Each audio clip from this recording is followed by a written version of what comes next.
यमुनानगर के रादौर कस्बे के मुख्य बाजार में स्थित एक ज्वेलर्स पर उस समय अफरा तफरी मच गई जब दुकान बंद कर रहे मालिक अमित गुप्ता पर 3 नकाबपोश बदमाशों ने हमला कर दिया। बताया जा रहा है कि अमित गुप्ता दुकान के बाहर खड़े थे जबकि उनका कर्मचारी शटर पर ताला लगा रहा था। इसी दौरान बुलेट मोटरसाइकिल पर सवार होकर पहुंचे 3 बदमाशों ने उन्हें गन पॉइंट पर ले लिया और हाथापाई शुरू कर दी।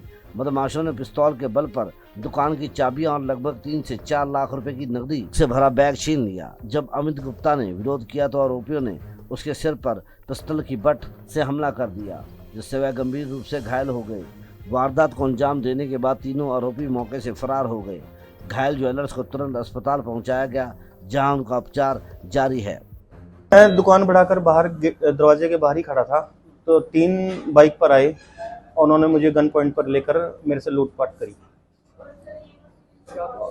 उसके अंदर मेरी दुकान की सब चाबियां थी और पैसे नकदी थी।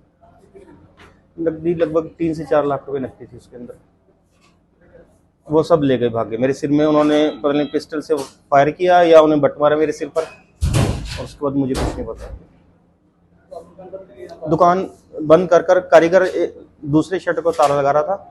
मैं इतना बाहर खड़ा था गेट पर तो इतना आए 3 जने बाइक पर आए और मुझसे ये हाथापाई करी। स्थानीय व्यापारियों का कहना है कि मुख्य बाजार में इस तरह दिन दहाड़े या देर शाम होने वाली घटनाएं कानून व्यवस्था पर सवाल खड़े कर रही है।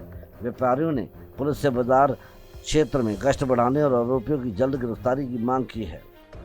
तो वो जैसे ही दुकान बंद करके बाहर निकले ना जी, मैं तो अंदर कस्टमर अटेंड कर रहा था तो इतने में मैंने अभी कैमरे में देखा है, उनके ही कैमरे में, अमित जी के कैमरे में, कि 3 लोग थे और उन्होंने मुंह अपने लपेटे हुए थे जी कपड़े से और बुलेट के ऊपर आए थे जी वो। तो उन्होंने उससे बैग छीनने की कोशिश की।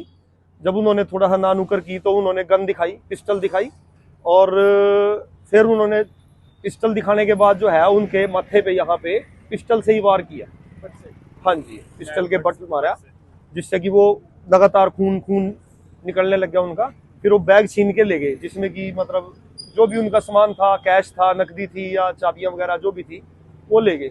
फिर मैं उनको तुरंत जो है विमल के हॉस्पिटल में छोड़ के आया जहाँ पे उनको माथे पे 2 टांके लगे हैं। बाकी वैसे पोजीशन ठीक है, कोई ऐसी बात। फिलहाल पुलिस विभिन्न पहलुओं को ध्यान में रखते हुए मामले की जांच में जुटी हुई है। सीसीटीवी फुटेज के आधार पर बदमाशों की पहचान करने का प्रयास किया जा रहा है और आसपास के जिलों की पुलिस को भी अलर्ट किया गया है। पुलिस का दावा है कि जल्द ही आरोपियों को गिरफ्तार कर वारदात का खुलासा किया जाएगा। वहीं इस घटना के बाद रादौर के व्यापारियों में दहशत का माहौल है और बाजार की सुरक्षा व्यवस्था को लेकर कई सवाल खड़े हो रहे हैं। यमुनानगर से तिलक भारद्वाज की रिपोर्ट।